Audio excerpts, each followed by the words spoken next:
was sponsored L'ilui Nishmat, I hope I'm getting the name right, David Ben Tamil Ben Harosh. And this is the second out of the 10 weeks of a gentleman who's matching and sponsoring for our Shabbat Fund for the success of all those who contribute, and a lot of you contribute on a weekly basis. And I'm grateful to that, and I say thank you very much because it makes my life a lot easier, and it helps many Talmidei Chacham and many other people. We chose a interesting topic tonight, revealing the secret to eternity. And it's amazing how many responses I got as soon as I sent out the text of what the shiur was going to be. Another Gan Eden shiur, are you talking about Gehenim, are you talking, oh my God, if I would read you some of this stuff, I think we would be here all night laughing. So believe it or not, we're not talking about paradise, and we're not talking about hell, and we're not talking about any of those subjects. We're taking a little different twist on how a person can actually secure himself a good olam haba, but I'll tell you a lot more than that. Not only a good olam haba, he can secure himself a good olam hazeh also. That in this world his life is a completely different life. And it's all based on one Rashi. One Rashi in the parasha. Rashi says an interesting thing. Vayidaber Hashem el Moshe ve'el Aaron, vayitzavem el bnei Yisrael. Hashem spoke to Moshe and Aaron, and he commanded them to bnei Yisrael. You have to understand what that means. Vayidaber Hashem Moshe Aaron, and go speak to the people. Vayitzavem, he gave him a tzivui, a commandment towards the Jews. It doesn't say he told them to speak to the Jews. He gave him a commandment to the Jews. And there's no commandment. What did he do? So Rashi's bothered by this. And Rashi says a few words. And if anybody here is a teacher of any sort, then please take these words very deeply to heart, and parents as well. Tziva aleinu, HaKadosh Baruch Hu gave him a commandment. Alehem, slicha. Tziva alehem, Hashem commanded them. Lehanhigam, to lead the Jewish nation. He made Moshe and Aaron the leaders of Am Yisrael. But not just to lead them. Benachat, it means gently, softly, with patience. Vilisbolotam. Many of the English Chumashim translated these words, and to be patient with them. In Lashon HaKodesh, maybe I'm wrong, and feel free to correct me if I'm wrong, Lisbol means to suffer. It doesn't mean to be patient. Adam Sovel is a person who suffers. That could be patience has to do with suffering, that could be argued, but and I saw in the Mefashim, and I'll prove it to you in a minute that the Midrash says exactly this, that HaKadosh Baruch Hu gave Moshe and Aaron a commandment that even though, as a result of being the leaders of Am Yisrael, you're going to suffer, don't treat them any different. Still be with them benachat, gently, softly, and deal with whatever they throw at you. How do I know that this is right? Listen to the words of the Midrash. If the Midrash didn't say this, honestly, I'd be offended. But if the Midrash says it, there's a reason. Amar HaKadosh, this is a Midrash Rabbah in Shmot Vav Bet. This is not coming from my memory. I always like giving credit to where credit's due. Wonderful sefer that I got about 10 years ago called Ish L'Re'ehu on Chumash Shmot. He brings down this Midrash. And he quotes it word for word, so to save myself a pile of Sfarim, I'm using his quote, even though I checked it to make sure it's word for word. Amar lehem HaKadosh Baruch Hu. HaKadosh Baruch Hu told Moshe and Aaron, Banai, my children, he's talking about Am Yisrael, listen to this. Sarvanimem. Sarvan is somebody who doesn't like listening. They're rebellious. That's Hashem saying. Banai. He's going to give a job to Moshe, to be a leader. Imagine you want to hire a rabbi for a community. What do you tell them? They're such nice guys. They're such pleasant people. They'll treat you well. They'll pay you well, right? That's what we would say. Because Baruch Hu comes to Moshe and Aaron and wants to make them the leaders of the Jews, and what does he do? Banai, my children that you're going to be the leaders of, salvanimim. They're troublemakers. They're stubborn people. They're not going to give you an easy time. You would think that that's enough of a compliment, right? In quotations. The Midrash continues. Ragzanimim. They get angry. They get upset. They're high-tempered. Talchanimim. This is not a literal translation. This is just to explain it in our terms. They're a pain in the neck. They bug you. They bug you all the time. This is the way Hashem's presenting the job offer. Al minat ken, taking all that into consideration, especially for that, to you mikablim aleichem, accept upon yourself, Now listen to these words. Sheyu mikalilim etchem, they're going to curse you out. Sheyu misaklim etchem ba'avanim, and they're going to throw stones at you all the time. And now go be a leader. You understand what the quality of a real leader is? Somebody who gets cursed out, who gets spoken bad about, who gets thrown stones at, who everything, and continues doing what he's done. Where do we learn this from? Moshe Rabbeinu. Al-minat, look in the Gemara in Kiddushin, is a t'nai, is a condition. That's the only condition that you're qualified to be a leader. If somebody would come to you and give you a job offer, say, hello, mister, how much do you make a year? You tell him $100,000. Says, I got your job in the same field, in the same that, $200,000. But let me tell you the catch. I'll be honest with you straight up. Your boss is a terrorist himself.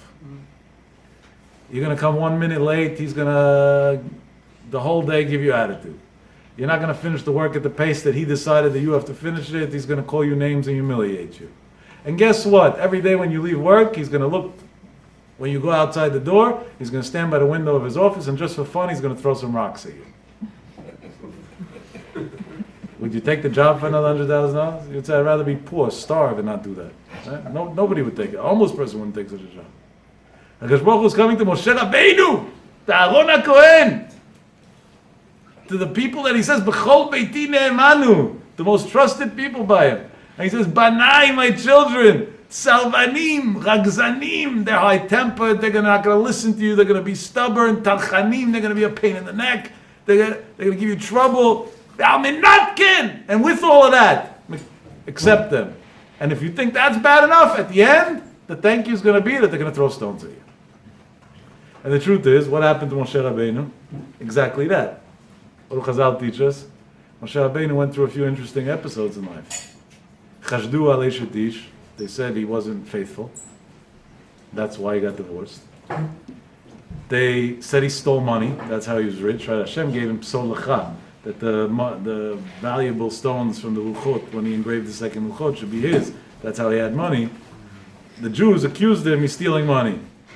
This is the leader that took them out of slavery to freedom, that brought them the Torah, that when God wanted to wipe them out, he went up to Shamayim, Lechem lo achalti, umayim lo shatiti, 40 days and 40 nights to fight for the Jews until Hashem said, Salachti kidvarecha. And after all that, what was their thank you? To accuse him of the worst things, to call him the worst names, to do the bad. He didn't quit his job. Not only didn't he quit his job, when Hashem told him, okay, your job's over, you're going to die, Yeshua's going to take over, he should have said, made a party, he should have thrown a party. Baruch shepitarani. What did they do to me? They killed me. This is what I need? That's it. I go to Gan Eden straight to be with Hashem. And he was already there. He lived with Hashem and came back alive. I mean, he knows the pleasure of Gan Eden. Baruch shepitarani. Vayetchanan el Hashem, 515 prayers, he cries to God, no, leave me alive. Let me go into Israel. Let me continue leading the Jewish nation, even though I'm going to continue getting thrown curveballs every day. That's the criteria of being a leader. Now let's go on. Comes up Shlomo Vol ben Alei Shul. We quote from him a lot lately. Schutei again Aleinu. I had to schut to know him a little bit. So in Alei Shul in Chelik Bet, he writes, and I'm quoting word for word, Ad echan tzarich ish hatzibur litazer b'savlanut. Look how much a public figure has to have patience. Hem mikalelim oto, they curse him. U'misaklim oto ba'avanim, and they throw stones at him. Vehu manhigotam benachat, and anyway he leads them with a gentleness, with patience, softly. V'sovelotam, and takes all the pain from them. It's not human. Comes Avoba and continues. Kanire, it seems from here, and that's why I said it's so important for parents and teachers to hear these words word for word. Shemi she'eino mesugal lazeh, if somebody is not capable of living up to this standard, eino yachol liot manhig v'ish tzibur, is not allowed to be in a position of leadership or a public figure at all. Unbelievable. Comes Avoba and continues, he's still not done. V'zeu klal b'chol avodat tziburit. And this is a rule for any public service. Melamed b'kita, a teacher. Ram b'yeshiva, magid shir in yeshiva. Rav b'kihila, rabbi of the community. Gabay bebet hakneset, a gabay in a shul. I think they get the worst of all, by the way.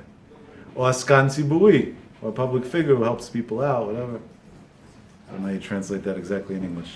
B'li savlanut, without patience, ifshal. You're not allowed to become one of those. That means, so many times I get phone calls from people, Yaakov, I want to get involved in chesed, I want to get involved in kiruv, I want to get involved in this, I want to get involved in that. Hook me up, send me on things, let me help you, let me do this for you. And I'm touched, right? I feel good about it. I'm like, wow, Am Yisrael is holy, look, they all want help. And I pause and I tell them like this, I have a case for you. I'm going to give you a boy who's 20 years old, who has some issues, who needs some help. And you're qualified. You have the means and the ability and the talent and the love to be able to help him out. But I'm just letting you know the way it's going to work. You're going to spend 3 years of your life. He's going to live in your house. You're going to take care of him 24 hours a day, 7 days a week. There's going to be ups and downs nonstop. And at the end of the 3 years, he's going to spit in your face and curse you out on the street. Are you willing to do the chesed or not? I never yet got a yes once, except for one rabbi in the world, Rabbi Urizor. That was the only time in my life I told that to somebody, and he didn't. I went to him, he didn't, and he told me yes. And when he told me yes, you know what he told me? He said, "You didn't threaten me. You got that from me." I said, "Where did I get that from?" You. I thought I got it from Rashi. He said, "You might not remember." It's unbelievable what a memory he has. He says, "You were 17 years old, and they made a group, the first group of Pi'ilim for Lev La'achim, and Lev La'achim started. And they brought me to speak, to train the kol guys, the married guys. I was a young single boy, but I was curious, so I went anyway, because my father was in Kiruv, so I was allowed in. And they gave me to speak. And everybody was expecting me to teach techniques, how to be Makar of Jews, how this, how that. That's what they were expecting. And my speech was like this. You're going to take people from Sha'ol Tachdit, from the worst places spiritually.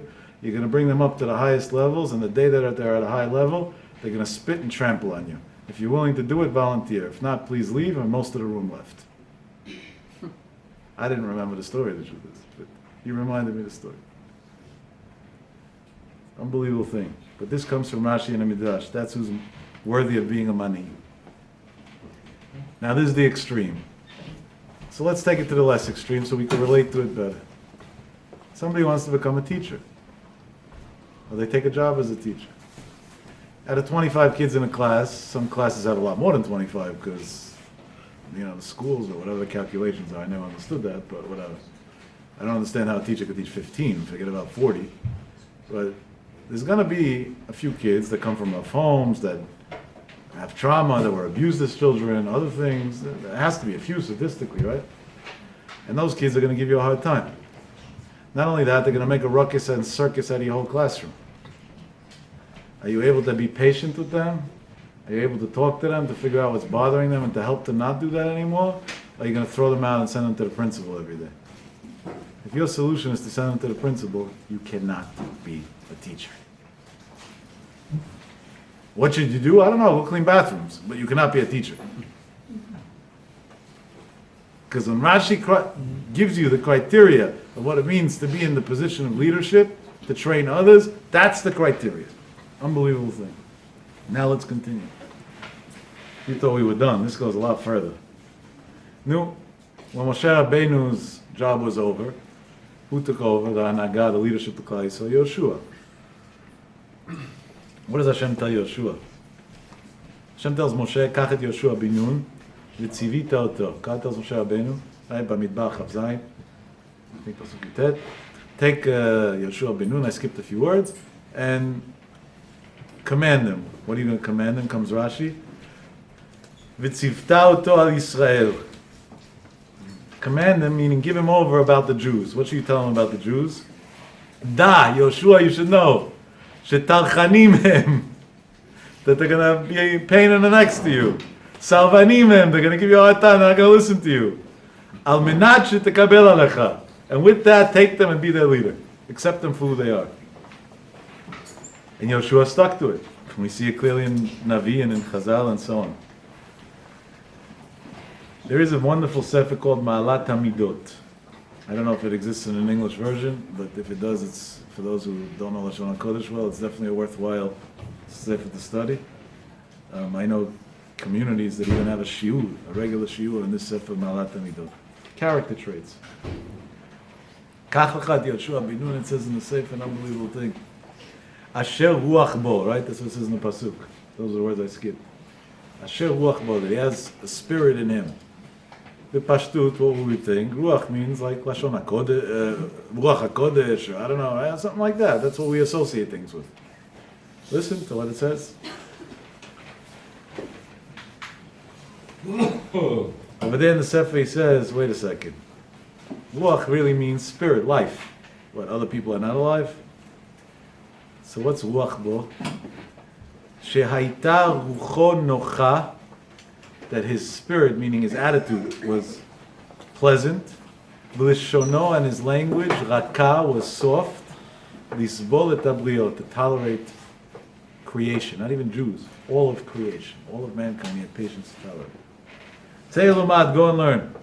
Kama diber Yoshua b'lashon raka u'b'dat nocha. How much did Yoshua speak with a gentle language and with a pleasant way of going about things?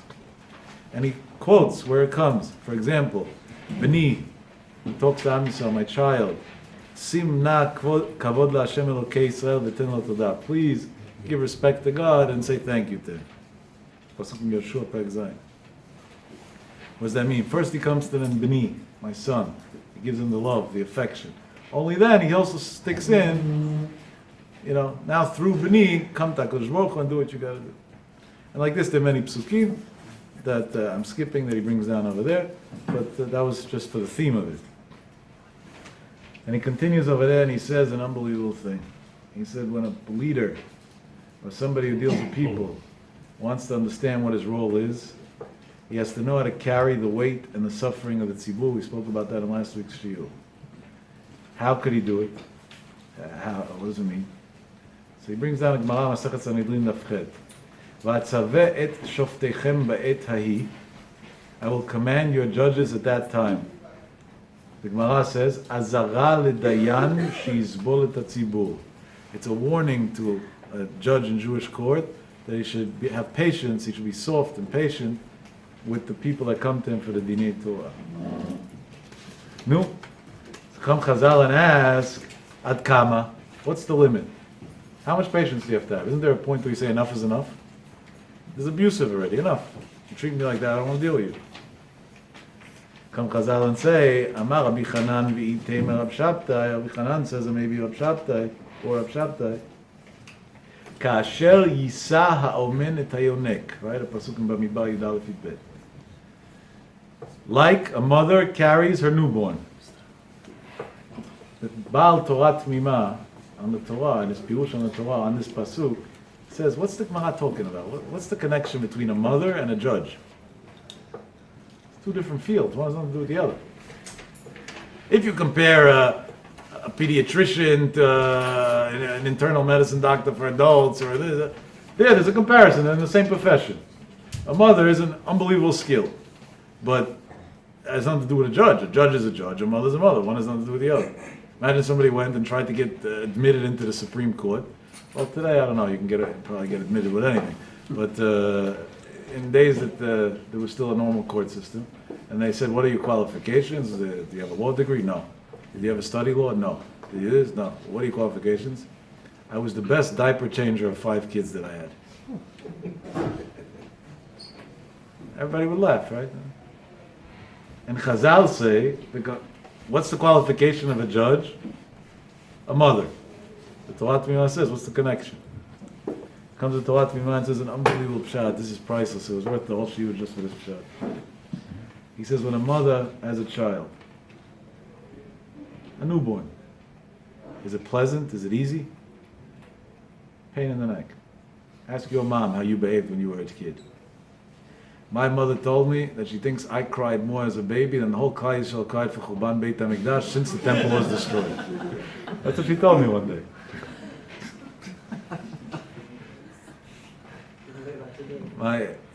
Hashem gave me the schus. I have 4 beautiful children, and my youngest was named after my Rebbe.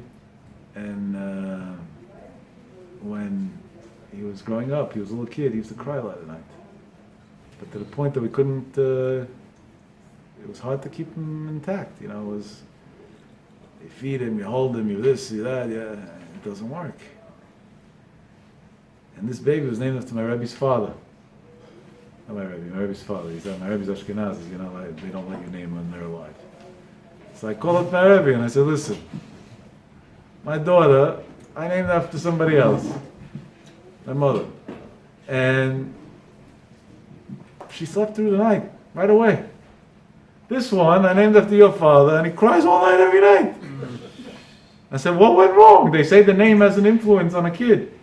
Well, what exactly went wrong along the way? Was this a bad choice? He said, nothing went wrong, everything went right. I said, of course, because you're not the one who's holding him all night. He said, let me tell you exactly. My father used to get up every night at 11:30 at night before Chatzot and used to cry the whole night for the Beit HaMikdash. That's exactly what's going on. Wow. And you want to know what that did to us? That from that second on, when he cried, instead of getting upset and frustrated, it suddenly became a schut. Wow, holy neshama, even at a young age, cries for the Beit HaMikdash. Imagine us as parents, every time a child cries, instead of getting angry at him, or getting annoyed, oh, I'm so tired, we say, look what a holy soul this is. He cares about the Tzara Klal Yisrael. Live a happy life. And our kids will grow up happy people. What a difference it'll make to the world. Just that little adjustment in attitude. The whole world would change like this. I spoke recently in a place for doctors, psychiatrists, psychologists, whatever. It seems like they all give each other appointments over there or something. I don't know. They need to at least. And I spoke, so when I came to speak, they asked me what's my criterias, my medical criterias. I said 0. I said exactly the whole of a donut. So they said, so where does your arrogance come from to speak? I said, first of all, you guys invited me to speak. I didn't ask to come. So where's your stupidity to invite me to speak? So that's first of all. I didn't ask you to come. You told me. You asked to come.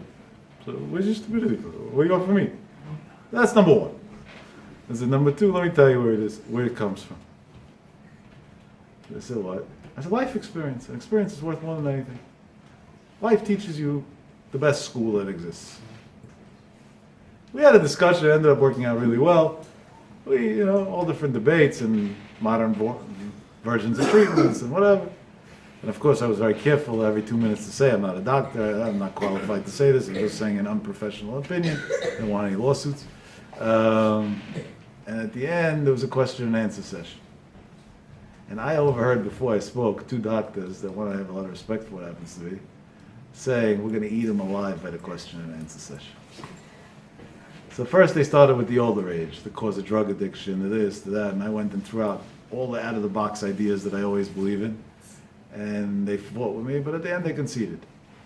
Because these are honest people, honest intellectuals. They have no problem saying, I didn't think of it that way, You might have a point. Then, all the way towards the end, they said, which area is your weakest area in the human mind? I said, honestly, young children. I don't know anything about that. That's, mothers know how to do that better. I'm terrible at that. So I said, okay, let's try and hit you in the soft spot then. One of the doctors gets up. He says, I'm relatively young. I'm newlywed. I have my first child. He's, I think he said 4 or 5 months. I'm not sure exactly, but something in that range. And 3-4 hours a night he cries. 3 hours a night he cries at least. And there's no way to keep him calm. I said, what do you think psychologically he's crying about? Honestly, that's one of the weirdest questions anybody ever asked. Do you know what a 3-month-old baby's crying at? If we know, we'd solve the problem, right? Obviously, something's hurting him. His stomach is this, is that. Each one is something else. If we would know, there would never be a baby crying. We'd just solve it and goodbye. We'd be happy. Babies naturally should be happy. But I knew that if I tell him that, so he's going to say, I don't know, and that'll ruin the whole work that I just put in for 2 hours. So I said, I got to give him something back based on what he deserves. Anek silki valto, it says in the Torah. Answer a fool based on his foolishness. I thought, let me ask you something. You say he cries about 3 hours a night. Who gets up, you or your wife? So he tells me and my wife are both doctors. And if the next morning I have shift, so she gets up. If the next morning she has to go to work, I get up. Very rational. Up to here, made a lot of sense. I said, 2 hours and 59 minutes in, a minute before he fell asleep. But you don't know he's falling asleep in a minute. What are your feelings at that point? He said, I'm frustrated, I'm angry, I'm annoyed, I'm tired, I'm cranky, I'm moody. I don't remember all the other words he used, but there was a lot longer than that. I said, your son, I know exactly what he cries about. So he said, what? I said, he cries about the fact that he was born to a father that doesn't have patience for him. That just because he's crying, he's angry and frustrated and annoyed. That's what he's crying about. This guy's a guy, an Irish guy, unbelievable person. He stood up in public, and there were many doctors there, many brand names, and he's a youngster in the group. And he said that was the most reasonable answer I've ever heard on anything to do with children crying at night. And then he went and rattled off all different information I knew nothing about, that it seems like kids have a way to detect emotionally how we feel about them, even at such a young age. There are tons and tons of studies about this. I didn't know about it at the time. He gave me a lot of sources that I began reading, but I still have many thousands of pages to go probably. And he says, yeah. And then he tells me, so then the real question is how do I stay calm? And then as a result, my kid goes to sleep. I said, that will have to come back a different time. But maybe I have to wait 8 years to get an MD before you let me back in, so we'll see. I'm invited, I'm speaking there again soon. Yeah, I was already late. But this is, if this is the way a mother is, right? You see a mother, the baby's crying, she gets frustrated maybe, but that's it, that's where it ends. I'm not talking about the few psychopaths that we hear crazy stories in the news. Any normal, healthy mother. Baby cries at night, and she gets up for him, and she hugs him and kisses him and takes him into her bed. I don't know how safe that is, but they do it. And feeds him twice and 3 times and 4 times, and if he's sick, forget about it. She stays up, she doesn't even go to sleep to watch him. There's no end. And she does it with love. It might be hard, it might hurt, it might be tiring. The next day she might be drained emotionally, physically, and rightfully so. But she still does it with love. And she's still kissing him and everything. Strangle him. He's ruining your life. What are you doing? That's a mother. Comes the Tolat Pima and says, you want to be a Dayan? You want to be a judge? You got to look at every single person that walks into your courtroom as your own child. And not as an older child, as a newborn baby. And no matter what craziness he comes in with, and no matter how stupid the fights are, and no matter how insane the ideas are, accept him. Love him for who he is. And show him that you care about his dilemma. And that you care about his problem, his situation. I probably quoted in the Shiurim over the years 20 times at least. Moshe Feinstein had a lady for years and years. They used to call him every Friday afternoon with one question. What time is candlelighting? If you would hear that somebody's calling Avad Yosef every Friday afternoon, what time's candlelighting, what would you do? You'd go punch the guy in the face. You nuts? That's what you're wasting the chief rabbi's time with? And Moshe used to answer every single week. One week, one of the sons picked up. She said she needs to talk to the rabbi. He said the rabbi's not available. Moshe was in the mikveh then. He said, when can I call back? He said, in a few minutes. But the son said, maybe I could help you. What do you need? You know, I answer for my father a lot of times. So I need to know what time's candlelighting. And the son said, what, that's what you called for, really? And she said, I don't understand. Your father for almost 30 years answers me every Friday that question. And that's how the story got out. Moshe would have never told the soul such a thing. His son, years later, after his father was passed away, got up in tears and said, my father for 30 years straight, every Friday, picked up the phone right before Shabbat, at the busiest time of the Gdol Hador, to answer a lady, what time is candlelighting? I would have told her, go buy a calendar. You know what, don't buy it. I would have been nicer than that, that's the truth. I'll send you one. Just in case, I'll send you 2. A digital one and a paper one. Just in case. You know, if you like digital better, that's what I would have done. But Moshe understood if she's calling to ask what time's candlelighting, she doesn't need candlelighting. She needs that Moshe Feinstein picked up a phone call. That was a leader. Moshe Rabbeinu. Talchanim, it's a pain in the neck to do that. Savlanim, it's not easy also, but he did it anyway. Unbelievable. The Talat Mimah, by the way, ends off with unbelievable words that A person should never say, what do I need this job for? Ani chenavet patel mimena. What do I need to be a dayan for? Let me let it go and get rid of it. Or she hold anger against the people that cause them all these headaches. And he adds on one key word, be'ahava. He should go and deal with everything that they're putting him through with great, great love. Reb Chaim Soloveitchik, Zecher Tzadik v'Kadosh Livracha, Zchutei Yagen Aleinu, should stand in Shemayim Melitz Yosher and all of us. Says an unbelievable thing based on this. Why did the Midrash quote that the Jews caused Moshe Rabbeinu so many problems? It's embarrassing for the Jews. It's Lashon Hara about Am Yisrael. We shouldn't quote it. We should keep it. We should have deleted that part. You don't go talk about a person's flaws after. It's not nice. People make mistakes and we move on. We don't talk about it. Why would you talk about somebody's flaws? More than that, in Halakha it says clearly, if somebody's a Baal Tshuva, if somebody wants to rectify his ways, you're not allowed to be maskirim avonot rishonim. You can't even discuss with him anything that he ever did. Because bygones are bygones. It's over. Who cares what was? The question is what is.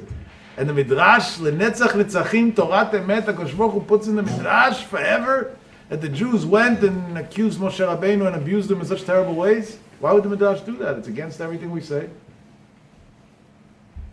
Reb Chaim Soloveitchik Zitzal says the pshat is very simple. Hashem put it in the Torah forever to teach the leaders later on that the same thing is going to happen to you and behave the same way. No matter how much people spit in your face, show them love anyway. Don't stop. Unbelievable lesson from the Midrash. A great story. I don't remember the exact year, but in one of the election cycles of the Israel, which is always a tragic time for Israel because of the fights and the gossip and the this and that, Shem Yachid. Rav Yosef asked me to get involved with a certain element of the elections. I don't know, I'm not a politician. But if a Gadol Ador calls you to the calling to give advice on certain things or whatever it was, so I agreed to do what I did. One of the things that I was asked to do was to go debate some people over, the dumb political issues that always come up during the elections. And I went, and I've done this more than once, and I have multiple stories in these situations. This one specific situation, I was debating against a guy who was anti-everything. I call it just anti-humanity. Some people are anti-religion, anti-you, anti-this and that. He was just anti-everything. There was nothing. He was attacking in every way, shape, and form. He belonged to a party that doesn't exist as an actual party, but the only agenda on their list is not the security of Israel, not this, not that. One thing, that marijuana should be legal in Israel for recreational use, and everybody should always be high. They think that's going to solve all the problems in the world. I think that for the Palestinians we should do that. Maybe then they'll stop sending rockets in. They'll be instead of Trump making peace accords with Kushner and that, let them just send them a lot of good weed and we'll end it that way. But for the Jewish nation, now we have better aspirations than that. And Kitzur, this guy wasn't exactly so pleasant to debate, because some people debate you with dignity. Others, try to get personal. So first he tried the idealistic part. That didn't work for him, obviously. Then he went to the color of my clothes. Then he went to this. Then he went to that. Every minute he looked a bit. It was already getting to the point that the moderator was already disgusted and he wanted to just end it. And even the crowd didn't want to hear stupidity anymore. When did it get really interesting? They left us bottles of water. Because when you talk a lot, you have to hydrate your vocal cords. I was sipping throughout time. He's obviously not experienced in speaking, so he wasn't doing that, which I didn't mind. I was hoping his voice would go blank at one point. And then suddenly he opens his bottle of water, and there's on a podium in front of a huge university, a crew of people, and he, like that, splashes it across, so the whole table gets wet and I get soaked. Soaked. And he was waiting to see my response. And I'm not going to lie to you. I have a sharp tongue. If I wanted to respond, I could have eaten him alive in 3 seconds. And even the left media would have agreed with me at that point, because that's a red line that nobody crosses. Who wouldn't agree? Then I said, maybe it's time to rise above. Maybe we should rise above. I don't know why. Hashem put this in my head. I turned to the gentleman and I told him, I want to tell you an interesting thing. This is a lot of years ago. My daughter was very young. So I have a young daughter. And every time I come home, I go and I kiss her and everything. I said, at one time she told me, you gave me too many kisses. I said, I never knew there was such a thing as too many kisses. Why did I give you too many kisses? She was very young. I don't remember the age. She said, because my cheek is wet already. It's disgusting. Something like that. She didn't use the word disgusting. She used a different word, but it's not pleasant. I don't know, whatever she said. She told me. I said, you must love me so much that you just covered me completely with kisses. I'm all wet from head to toe. I have one thing to tell you back. I love you too. Good. The gentleman stood up in front of everybody. And here is where I give him a lot of credit. And he said, if that's what Torah could do to a person, I'm becoming a Ben Torah. Fast forward at least 13 years, probably more. This person is a regular Talmid Chacham Ben Torah, sits and learns Yomam V'Layla. That was the best bottle of water anybody ever threw at me. Look what a return I got. I'm getting dividends in heaven every morning for this. Every tefillin, every mitzvah, every pit. Imagine I would have done what instinctively, I'm not going to lie, I wanted to do. I would have ripped him apart. We would have lost him forever. It would have been a stink in the media. What would we gain?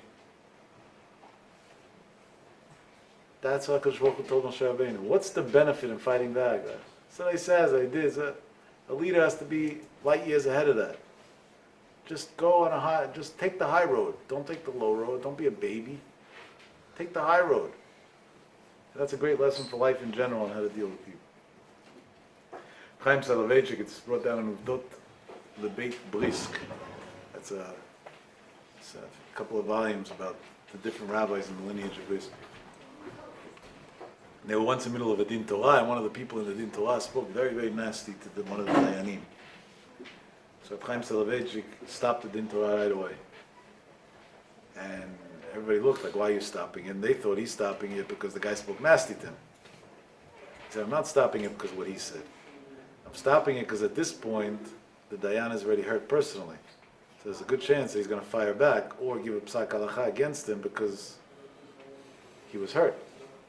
Like this, we can't be posek halacha.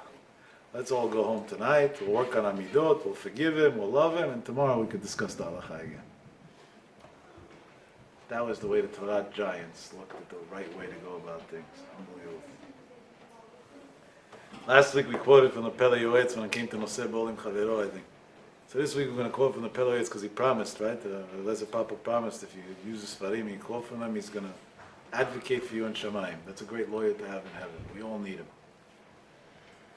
So the Pele Yoetz writes, and then we're quoting word for word because the Pele Yoetz. Savlanut ma tov u'mana'im. To be a patient person is how great and how beautiful. Pleasant. V'zu midat tova tzricha l'chol adam. And this character trait everybody needs. Hagadol lefi godlo, an older person based on his maturity. V'akaton lefi kotno, and a child based on his situation. Imu reisha da'ama. And if the person happens to be a leader of the nation, tzarichu lizbol et masa'am. He has to carry the weight, to suffer the weight of the people. V'lizbol el bono, and to suffer his humiliation. Me anashim b'nei belial, from ignoramus evil people. Hamatrisim kinegdo, that speak against him. V'inhagem v'inalem b'nachat ruach. And anyway, he should be calm and lead them in a very polite, dignified way. V'chein kol echad beveito, gabei ishto v'tinok. The same thing to every husband in his house, towards his wife and his children. The olam te smol dochav yimin mekarevet, meaning the love has to overpower anything else by much more. V'akol lefi mashu adam, lefi da'ato shel ben adam. You have to know how to gauge it based on what a person's needs are emotionally.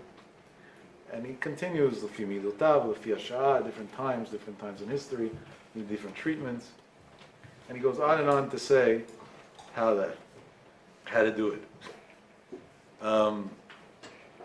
And now comes the eternity, right? We promised you eternity. Listen to Gemara Masechet Sanhedrin, Daf Tzadik Bet Amud Aleph. The Gemara in Sanhedrin says like this: Kol Parnas, any leader, and a leader doesn't have to be a rabbi. A leader could be a public figure of any sort, somebody who helps others out, a popular girl in a group of friends, anybody who's in a powerful position of any sort, on any level. The best sports player for young kids, the captain of the team, the whatever, each one with his thing. Listen to these words in the Gemara. Shemanik tatzibur benachat. That he deals with the people, benachat, with patience, gently, the right way. Zochehi merits umanigam leolam haba. He's going to be their leader also in paradise. In order to be a leader in paradise, you have to get there, and get there in a very high position. You want to reach a guarantee to eternity and a high level, be a person who deals with people patiently and gently. Shneimar, like it says in the pasuk, ki merachamim yenahagim. Those who have mercy on them will lead them.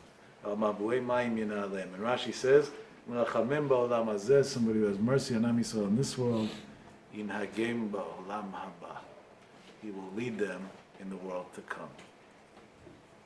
Unbelievable thing.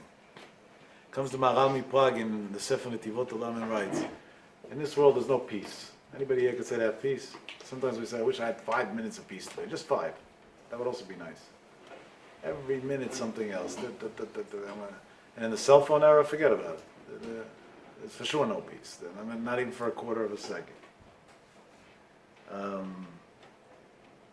Comes to Maharal and writes, but in Olam Haba there is peace. Comes to Maharal and says that's what the Gemara is saying. If you could behave in a peaceful way in this world, even though there's no peace, that means you could find calm within the storm, peace within the chaos, you could do the right thing, you could elevate yourself above, then HaKadosh Baruch Hu says, Midah keneged midah, in Olam Haba, you're the one who should be up front. Because Olam Haba naturally is peaceful. So I'm going to go give you a peaceful Olam Haba that you already did in this world. You worked that out for yourself. So now I'm going to go and give you, in Olam Haba, even a higher level than a regular Olam Haba. Everybody wants to go to Gan Eden. We're all going to Gan Eden. I don't know where we'll be seated. It's just like a theater lab deal. You could be seated far or close. But everybody's going to go to Gan Eden. But if you want to have a VIP seating in Gan Eden, this is what it says. This is what it says. Unbelievable thing. And like this, we can quote countless farim. It's unbelievable. I'm only quoting one little sentence out of a big piece that really should be quoted because we're out of time. That he writes, "V'kama sheyoter alav hatorach," and the more of a pain in the neck and the more hard it is for you to do, and people make you crazy, yoter alav hachiyuv litnaeg b'neimut bli shum kas. Listen to this. They made it harder for you. What's your obligation now? Not to be patient, to be even more patient. To go to the opposite extreme. Balance it out with the opposite extreme.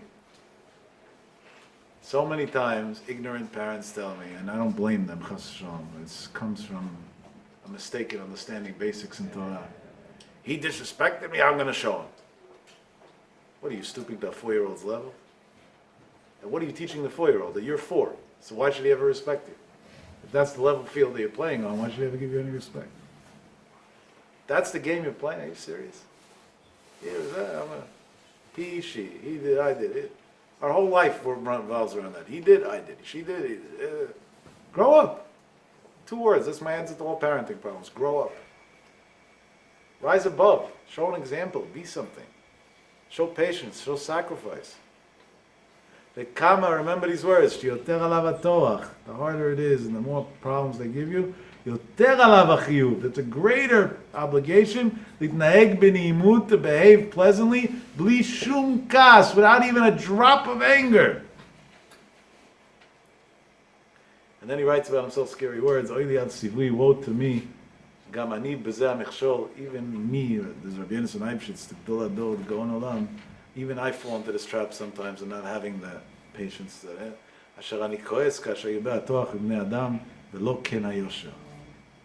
An honest gadol. Is that I also get upset sometimes when everybody bombards me at once or whatever. V'lo ken hayosher. That's not the right way. Unbelievable. I gave you the source. You can check it up inside. He continues there on and on, but again, time constraints. So we're going to have to pick and choose a few little things that we're using. I can't end without stories, so I'm going to give you 2 stories that have to do with what we spoke about, and then just one story that a guy called me and told me that I was involved in also this 2 weeks ago, and then now I heard the rest of it, which is random, but it might help somebody who's going to listen to this tonight or tomorrow or in a week or whatever, on one of the YouTube things or whatever it is. And if it helps anybody in life, then it's worth it. So here's the ones that have to do what we're talking about. In the Sefer Pe'er Ador, about the Chazon Ish. The Chazon Ish, it's quoted that the Chazon Ish said, you want to know why I have such a great influence on people, even though I don't really interact with many people. He says, and on all people. The Chazon Ish didn't only have an influence on the Bnei Brak people. L'avdil elef alfei avdalot ben hatumah l'tahara, Ben Gurion respected the Chazon Ish's request when it came to Giyus Bnei Yeshivot. On the farthest people from anything to do with Judaism, he was able to have an influence on. He influenced the whole world. The medical world in neurology until today is influenced by the Chazon Ish. The Chazon Ish sketched the surgery that's used for neurosurgery until this very day. It's actually named after the Chazon Ish. I'm impressed with the medical world that they actually gave credit to where credit's due.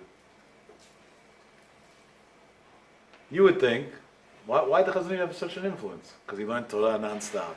Because he was humble, because he locked himself 40 years isolated from the world, studying and studying and studying, because he was a Kadosh Elyon. Those are all the reasons that I would pick, if I had to guess. And the Chazon Ish didn't quote even one of those reasons. He said, you know why I have an influence on people, and I can make a difference for people? Because I make sure, whenever possible, never to criticize anybody.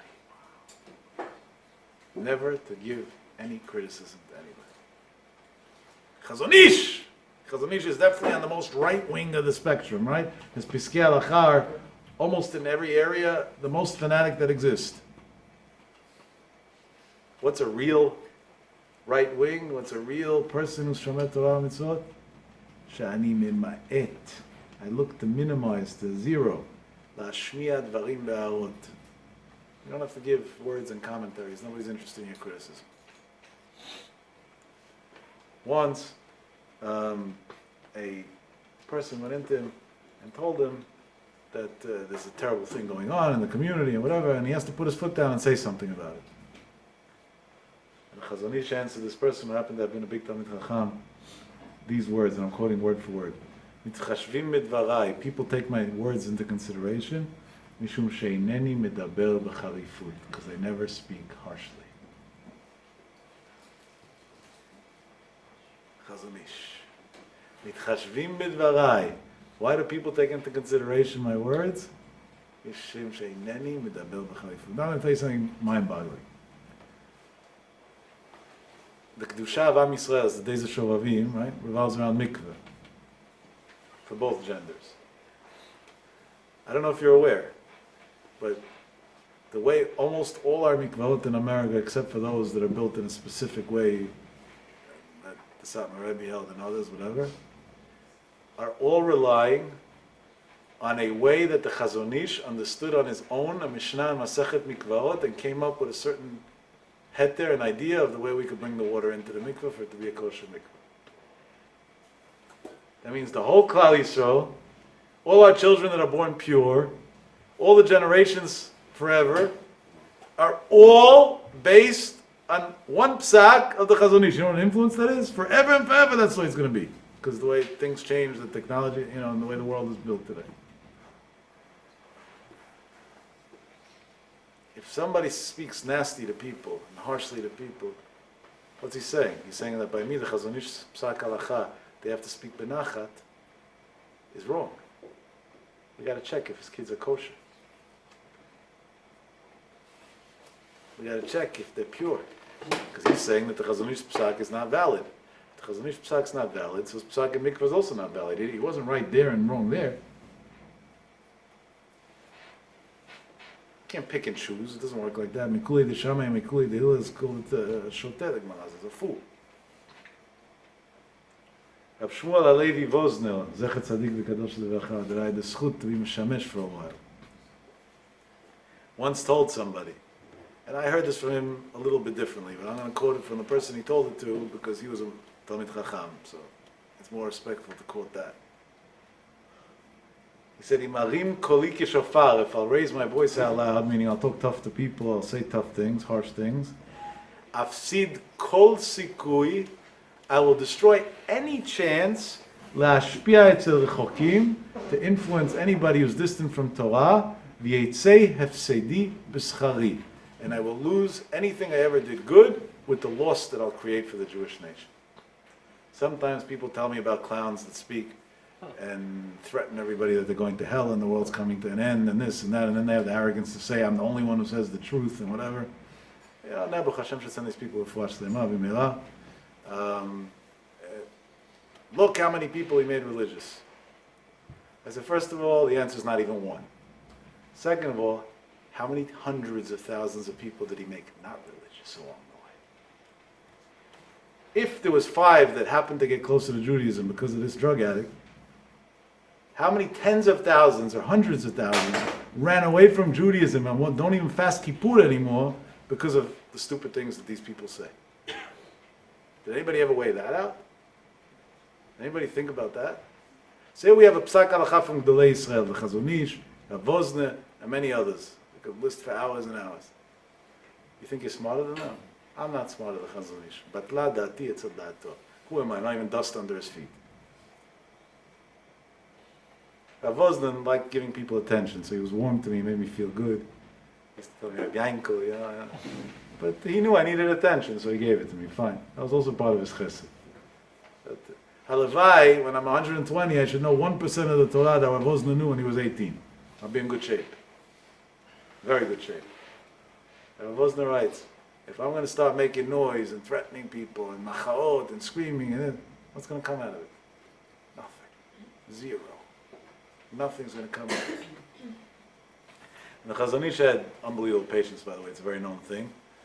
All these weird people and people who went through trauma in the Holocaust and other people and this, and Chas V'Shalom, I didn't compare the two. One has nothing to do with the other. And, tragic situations, one after another, would come to him and the Chazon Ish never wasted a minute. So for him he wouldn't talk to people like, but if it was a person that he saw was troubled and needed the attention, he would listen to him. And a lot of times people are not so well, they say something, but then they repeat themselves. I don't know if you ever had that, but if you deal with people that are not, or kids, a lot of times your kid can come home and tell you a story at 6 p.m, and at 8 o'clock when you're putting him to bed, he'll tell you the same story again. And not even purposely, he forgot he told it to you. And even if it is purposely, he needs the attention again. The Chazon Ish used to listen to people, even if they repeated and repeated and repeated. And the Chazon Ish once said that one of the things that helped him be who he became in Judaism, a legend for Am Yisrael that will never be forgotten, is the fact that somebody can come and tell him the same exact story 3 times in a row, word for word, and he'll listen to him with the same patience and interest the 3rd time, exactly as if it was the first time. And he won't even have an iota of a feeling of a difference. Good luck trying that.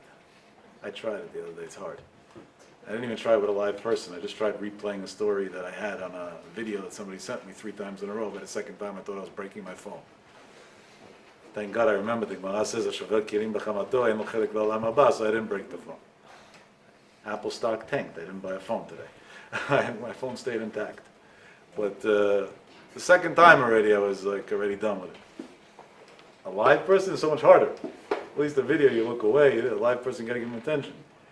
The Chazon Ish testifies about himself. How did he grow to who he became? Same thing over and over and over, and it was stupidity to him, because by the Chazon Ish every minute was priceless. But dafka, because of that, that's why he was able to become the Chazon Ish. Once somebody asked the Chazon Ish a very sharp question. I love saying this one over. He said, "Rabbi, we understand everything you're teaching us, but let's be practical. Guy comes and makes you crazy. Doesn't give you a headache. You don't want to throw him out of your house. Enough. We agree that idealistically we have to be nice and gentle and loving and this and that. We agree 100%. But practical. I can't." Chazon Ish told him an amazing thing. He says if there's a guy who works in a mill, for example, a place that's noisy. After a couple of days that he works there, he's used to the noise. Does he get a headache from it? No. Not only that, the Chazon Ish said, and by the way, there's a lot of science that backs this. You know when he does get a headache? When it's quiet. He gets irritated from quiet. When you get used to a certain decibel of noise consistently over a long period of time, silence brings you anxiety. Many people need noise machines to fall asleep at night. That's one of the reasons, by the way. There's a lot of data on this. You can, in a simple Google search, produce a lot of it. Chazon Ish said, by me listening to people's problems and to their stories and to their needs and to give them attention is what I'm here in the world for. If I don't have that, I'll get a headache. If I have it, that's what I'm here for. I mean, what's the question? What's the problem? Unbelievable, and what a big musar, and what a big lesson there is to learn from this great Chazon Ish's lesson that he taught Klal Yisrael forever. The Panovich Rav Zitzal, this is my second story, and then comes the one that's off topic, and you go home. The Panovich Rav of Kahana Zechet Tzadik Kadosh V'chas Tergir Aleinu. He's a big tzaddikim, there's Chesed Stampas and Shamayim that we quote them all the time. Once was in a situation that a guy came into his house and he started making him a little bit crazy, to put it mildly. And he was talking real nonsense and whatever. After a while, one of the students that was with the Panovich Rav felt bad for the Rav, so he tried to hint to the guy that it's time to leave. And the guy didn't take the hint. So then the Rebbitzin from the kitchen heard that they were really bothering her husband. So she called him for supper, figuring this way, he has to come for supper, so by default the guy's going to leave. The Panovich Rav now wasn't stuck. Not to listen to his wife is disrespect. She offered it and she made him supper. But this guy still wants to chew his ear off. What did he do? Took the guy's hand and he said, I'm sure my wife cooked enough for both of us. Let's go eat supper together. Brought him into the kitchen and they continued. The Panovich Rav's wife afterwards asked him, what was that? He said, that's what a Yid has to do. That was his only answer. No explanation. He said, that's exactly what a Jew has to do. Unbelievable. And here's the story that has no connection to anything, but what should I do? I have a lot of addictions in life, and one of my addictions in life is telling over stories. It's my biggest addiction probably ever. A couple of weeks ago, less than a couple, 10 days ago to be exact, a wonderful Jew who I'm acquainted with, not friends with, but acquainted with, calls me up and tells me that he has a situation. I don't know if he wants me to elaborate, so I'm skipping the details of the situation, but a very unpleasant situation that probably needs a little bit of a ness going on in his household, and he needs advice what to do. Help him out. I heard the whole thing. I listened to him. I heard him out, and I didn't know. I had no clue. I didn't even know what this was.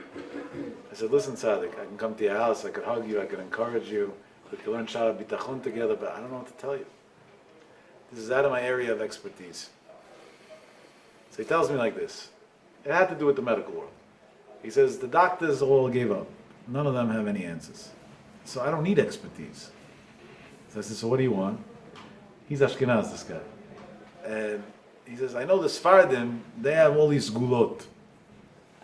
I need you to give me a sgula. I said, buddy, you must not listen to my classes. I make fun of sgulot once a week at least. You got the wrong guy. So he says, so what do you want me to do? I said, take a Tehillim and David. He said, I did that. I said, so do it more. I said, so I'll daven for you also. And in the Kollel by me, they'll daven for you. And whatever. But he still doesn't. And he's determined. And I didn't know what to say anymore. I said, buddy, I don't know what to tell you. He says, give me what you would do if you were in my situation. That hit home. I said, wait a second. I'm going to go speak this week, this was before last Thursday night's class, about Noseh Be'olim Chavero. And I'm not even feeling his pain now. That's a hypocrite. So I took a few minutes, and I told him, give me a few minutes to think, and I'll call you back. And I sat and I thought, and honestly I cried, because it was painful to think about it, what he's going through. And I said, what would I do if I was in this situation? What would I do?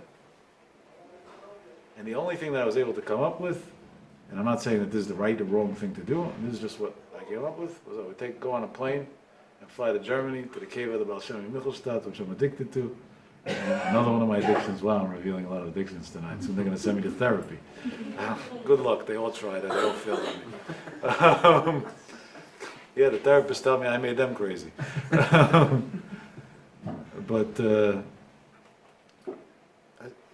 that's what I would do. Yeah. I'd go cry my heart out. Come back. I called the guy back. I said, listen, I thought about it. First of all, I ask you for forgiveness that I spoke to you maybe not gentle enough and not that. I was wrong. But now that I put myself in your shoes to the best of my ability, this is what I would do.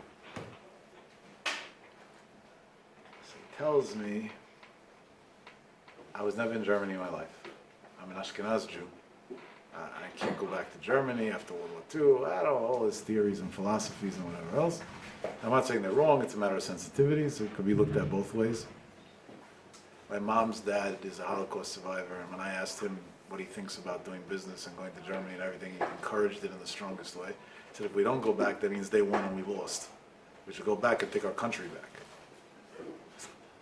Yeah, so it's different. Each one has a different sensitivity, and we should be sensitive to all people's feelings. So I said, that you asked me what I would do, that's what I would do. You don't want to do it. I can't help, that's the best I could offer you. Tells me, you know what, I have a Rebbe that I consult with in Muncie, whatever, very, very big Talmid Chacham. I'm going to call him and ask him what he thinks about it. And he asked me permission, could I mention that I spoke to you and this is what you told me? I said, of course. I'm not to tell him the whole story exactly the way it happened. Calls me back about 5 minutes later, 7 minutes later, more or less. He must have good connections because he's a very hard rabbi to reach. How he got through to him so quickly, I don't know myself. And he tells me, he told me that he himself goes twice a year. I never knew that. So if he goes, of course I could go. It's my Rebbe. And he encouraged me strongly to go. And he even told me words that I'm embarrassed that I didn't think of telling this to you months ago already. I don't know why it skipped my mind. Hashem took it away from me to tell you. It's a great idea. Go right away. And he ended off when he quotes to me that his rabbi ended off when he told him, Yafa sha'a achat kodem. A minute earlier, the better.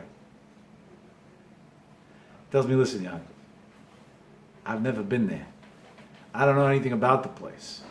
I don't know anything, period. You gotta help me out. Here's my credit card. There is no budget. I'm well off. Don't worry about money right now. Book me the first ticket that goes, best seat, best everything. I told him, okay, that's the way to get there. That's the easy part. Your secretary can do that. You don't need me. I said, but now when you land in the airport, you also got to get to the location. So I told him there's two options. Either I can send you an Israeli driver that I personally use many times that lives there and whatever. It'll cost you about 400 euros, whatever it is. And he'll take you and bring you back to the airport for your flight back. Or you can rent a car and we'll save you some money. It doesn't seem like you care about money, but I got to give you the options. You want me to help you. And if you rent a car, it's no big deal. You have international data. I'll give you an address for Waze. You'll get there. It's a very easy drive. It's only an hour. Tell me which one you want so I can make you the arrangement. So he tells me I actually want to rent the car. Because I like driving in foreign countries and that, especially Germany. There's no Autobahn, no speed limit. I can rent a luxury car, have some fun on the way. Why not? Let me rent the car. I said, no problem. I send him a message with the address. I say, make sure you have a confirmed reservation. There's a huge shortage of cars in Frankfurt Airport. I have a lot of experience. I go there very frequently. Make sure you have a legit reservation, no mistakes, no nothing. And 3 minutes later, he sends me on WhatsApp. He ordered some S-Class Mercedes from Sixt. He was showing off to me like the car he got, and with like one of these extra fast engines, whatever they're called, and he's going to drive on the Autobahn. He tells me 260 miles an hour. That was his dream in life. I got him a flight that left 4 p.m. in the afternoon the same day from JFK, landing in Frankfurt 5:30 a.m. on Lufthansa. He lands in Frankfurt, goes through border control, goes down to 6 to get his car that he reserved. He has I even have the confirmation, that he's all proud of. Gives him his credit card, and he has one of those fancy ones, the metal black, whatever, the Hashuv ones. He gives him one of those things, and his driver's license and his passport, which you need when you rent a car in a foreign country, and they put everything in the system, and they say, we're sorry, sir, we can't rent you a car. Why can't we rent you He says, why can't you rent me a car? What's wrong? He says, he thought sometimes when he travels places, one place to another, if you use the credit card a couple hours apart in different countries, so there's a fraud alert, so they can freeze the credit card until you call to say it's okay. He said, what, my credit card declined? He said, no. They show him his driver's license. It expired 3 days before. Oh, wow. Yo. Can't write a card, that guy. That's funny. He called me 15 times in a row. 15 times in a row. I was busy with something. I wasn't picking up calls then. At time 15, I realized this got to be a crisis. I pick up the phone. I was like, dude, 15 times. What's going on? Are you okay? He says, you won't believe it. I got all the way here. I spent, I don't even want to quote the amount of money because it's embarrassing on this ticket. Because it was a ticket that comes back the same day in first class. Crazy number of money. Probably more than some of you make in a year. And I don't know if I'm exaggerating. And I rented this fancy car for some insane price. And I'm looking forward to this. And my Rebbe told me to do this. And you told me to do this. And the whole flight, I couldn't even sleep because I'm so excited that this is the last hope. And this is where my yeshiva. And nothing doing. My driver's license expired. I was like, you're the genius of all geniuses. How didn't you think of that? He said, do you look at your driver's license? I don't know, I didn't look. Big deal. I said, so what do you want from me now? So he says, you said you have an Israeli guy. Send him to me. I said, buddy, it's 5:30 in the morning or 6 o'clock in the morning where you are. I can't call a guy at 6 o'clock in the morning and wake him up. If you want, wait 2-3 hours. 8 o'clock, not 7:30, 8. I'll push it maybe, but not before that for sure. I just don't feel comfortable. It's not right. Gezel Shana. I said, anyway, your flight back's only 5:05 p.m. You have enough hours, so the 2 hours won't kill you. He said, what exactly am I supposed to do for 2 hours in an airport that I don't even know any of a country that I didn't want to come to in the first place? And he's angry at me as if I did something wrong. So I told him, you flew Lufthansa, there's an arrivals lounge. Go down, I'll explain you how to go down the escalator, where to go. You stay on the phone with me so you don't panic. All right? You'll go in there, they'll serve you some orange juice, it's kosher, I checked it. They have a shower downstairs, you'll take a shower, you'll relax, I don't know what. If you can't hack anything, you're not driving anyway now, they'll serve you some vodka too. And 2 hours will go by, we'll call the guy, hopefully he's available. And if he's not available, I know another guy also maybe. Between the two, one of them will be available, we'll get you a driver. He's on the phone with me. Not that I heard the story from him. He's on the phone with me, because I'm telling him, go to this escalator, go to this elevator, go down, to explain him exactly how to go through the Frankfurt airport to get to the Lufthansa arrivals lounge. He tells me, okay, I got to the door, and he's about to say goodbye, thank you very much, and in 2 hours update me what's going on. And now I know I got to stay up 2 more hours to take care of his mess. But I didn't care. And then he says, hold on a second. Well, it was like weird. And okay, I hear talking, but I can't hear the words. And he says, are you pulling, and then he gets back on the phone like a minute later maybe, and not even a minute later. He says, are you pulling games on me? Did you plan all of this? I said, how would I know your driver's license is expired? What game are you talking about? What do you want from me? A minute ago you were angry, now you sound like you're as happy as could be. What's going on with you? Maybe you're sleep deprived, you didn't sleep on the plane, you told me. Like, what exactly is going on with you? He says, what do you mean? You didn't send this guy? I said, what guy? He said, the guy who's taking me. I said, what guy is taking you? He says, I came to the door of the arrivals lounge. I was about to go in and say goodbye to you. The guy taps me on my shoulder. I turn around. He identifies himself as a German Jew who lives in Germany, and says, are you so-and-so? Calls me by my first name. And he says, yeah. He says, I was sent to pick you up. He said, if you had a driver waiting for me, why'd you play this game with me to send me to the lounge? I said, I don't know who this guy is. I know an Israeli guy named Yoram. He said, hold on a second. Let me ask him who he is then. I'm not going with some stranger. He turns to the guy and says, dude, I got 2 questions for you. Who are you and how do you know my name? He says, oh, the rabbi came to me in a dream an hour ago and he says, I have somebody who wants to come to my grave and he has no way to get there. Go pick him up. And he showed me a picture and your name. I was on the phone. I heard this story happen. Wow.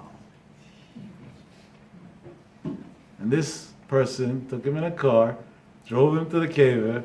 This guy davened there for 2 hours, drove him back to the airport. Then I had to tell him how to go to the next lounge until 5 o'clock in the evening, and flew back to. Why didn't I say the story last week? Because really that's enough of a story to say. But I was waiting to see if such a nace happened that makes no sense in the world. It's a crazy story. This is not normal. What else is going to happen? I said, this is a sign from Shamayim already. And every single day consistently, his kid is getting better and better and better. Hashem should help. There should be a big Yeshua soon completely, and we should be able to make a big Suda Tadaya. Amen. That story had nothing to do with anything, but I had to share it. Bruchim tiyula Hashem. Shabbat shalom.